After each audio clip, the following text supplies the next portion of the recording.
Hi வணக்கம். இன்னைக்கு சிறகடிக்க ஆசை தாங்க பார்க்க போகிறோம். மனோஜ் வந்து ஹோட்டல் போய் ரோகிணி கிட்ட போய் மாட்டிக்கிறாரு. அப்புறம் அவங்க அம்மாவுக்கு ஃபோன் பண்ணி சொல்கிறாரு, இந்த மாதிரி இந்த ஹோட்டலில் வந்து மாட்டிக்கிட்டேன்ற மாதிரி. உடனே அவங்க என்ன பண்ணுறாங்க, வந்து வீட்டில் எல்லாருக்கிட்டேயும் சொல்கிறாங்க. அப்போ முத்து, மீனா எல்லாருமே இருக்காங்க. இந்த மாதிரி போய் மனோஜ் மாட்டிக்கிட்டான், அவள் டைவர்ஸ் கொடுக்குறேன்னு சொன்னதுனால அப்படின்னு சொன்னோன்னே எல்லாரும் பிடிச்சி அவனை திட்டுறாங்க. திட்டிட்டு எப்படி போய் அவனை கூட்டு வர்றதுன்ற பிளானை வந்து போடுறாங்க. அப்போ என்ன பண்ணுறாங்க, முத்துவும் மீனாவும் கிளம்பி போகிறாங்க.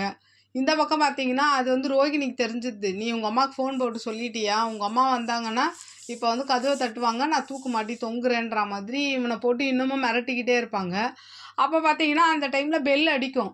என்ன பண்ணுறதுன்னு தெரியாமல், "அப்போ உங்கள் அம்மா வந்துட்டாங்களா? நான் தூக்கு மாட்டிக்கிறேன்" அப்படின்னு சொல்லிட்டு என்ன பண்ணுவாங்க, ரோகிணி மேலே ஏறி தூக்கு மாட்டிக்க போனால், அந்த இடத்துல வந்து கிறிஷ் வந்து அம்மா அம்மான்னு சொல்லி சத்தம் போடுவான். சத்தம் போட்டதுக்கப்புறம் உடனே ஏன் இவன் இங்கே வந்தான் சொல்லிட்டு வந்து கதவை திறந்தா கிறிஷ் அங்கே இருப்பான். பார்த்தா முத்துவும் மீனாவும் பிளான் பண்ணி கிறிஷை கூப்பிட்டு வந்துருவாங்க. அதுக்கப்புறம் போய் இப்போ மீனாவும் முத்துவும் போய் நல்லா ரோகிணியை கண்டமேனிக்கு திட்டுறாங்க. "இந்த மாதிரி பண்ணுற அசிங்கமாக இல்லை உனக்கு, இப்படி தான் பிளாக்மெயில் பண்ணுவியா?" அப்படி இப்படின்னு திட்டிட்டு என்ன பண்ணுறாங்க, அங்கேருந்து மனோஜை கூப்பிட்டு வந்துடுறாங்க. மனோஜை கூப்பிட்டு வீட்டுக்கு வந்துடுறாங்க. வீட்டுக்கு வந்தால் அவங்க வீட்டில் எல்லாருமே திட்டுறாங்க. ரவி முதற்கொண்டு திட்டுறாரு. "ஏன்டா உனக்குலாம் அறிவே இல்லையா? இப்படி போய் மாட்டிக்கிற, அவங்க தான் ஏமாற்றுவாங்கன்னு தெரியும்ல, இப்படியா போய் மாட்டுவேன்னு" சொல்லி திட்டுறாங்க. அப்போ கூட விஜயா, ஆனால் மனோஜ் பார்க்க கொஞ்சம் வெகுலியாக தாங்க தெரியுது. ஏன்னா விஜயா போட்டு அவ்வளோ அடி அடிப்பாங்க. அந்த அடியை வாங்கிட்டு அம்மா அம்மா அம்மா அப்படின்னுவாரு. அந்த சீன்லாம் பார்க்க ஐயோ இவர் நிஜமாவே வெகிலி மாதிரி அவ்வளோ சூப்பராக நடிச்சிருக்காரு அந்த சீரியலில்.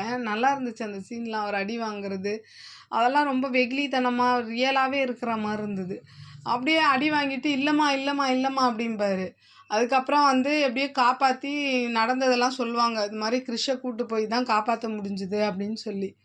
அப்படியும் பாருங்க இந்த விஜயா, இவன் பண்ணா தப்பு, மனோஜ் பண்ண தப்பு எல்லாத்தையும் தூக்கி மீனா மேலே பழி போடுற மாதிரி இவ இருந்தால் இந்த வீட்டில் வந்து பிரச்சனைகள் வந்துக்கிட்டே தான் இருக்கும். அதனால தான் அந்த சாமியார் சொல்கிற மாதிரி இவளை வீட்டை விட்டு வெளியில் அனுப்பணும் அப்படின்ற மாதிரி சொல்கிறாங்க. அப்போ ரவி கூட நல்லா கேட்பார், "உங்கள் பையன் பண்ண தப்புக்கு எதுக்கு அண்ணி மேலே பழிய போடுறீங்க?" அப்படின்னு கேட்டால், ஆமாம், இதெல்லாம் நடக்கிறதுக்கு காரணமே இவ தான், இவ இந்த வீட்டில் இருக்கிறதுனால தான் இப்படிலாம் நடக்குது" அப்படி இப்படின்னு சொல்லி பாவம் மீனா அப்படியே அழுகுறாங்க.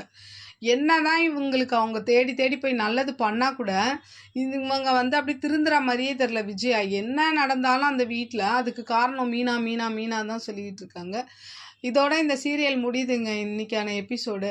பார்க்கலாம். இந்த சீரியலோட கருத்துக்கள என்னோட கமெண்ட் பாக்ஸ்ல வந்து நீங்க சொல்லுங்க. என்னோட சேனல் பிடிச்சிருந்தா லைக் பண்ணுங்க, ஷேர் பண்ணுங்க, கமெண்ட் பண்ணுங்க. என்னோட சேனல சப்ஸ்கிரைப் பண்ணி சப்போர்ட் பண்ணுங்க. நன்றி, வணக்கம், பாய்.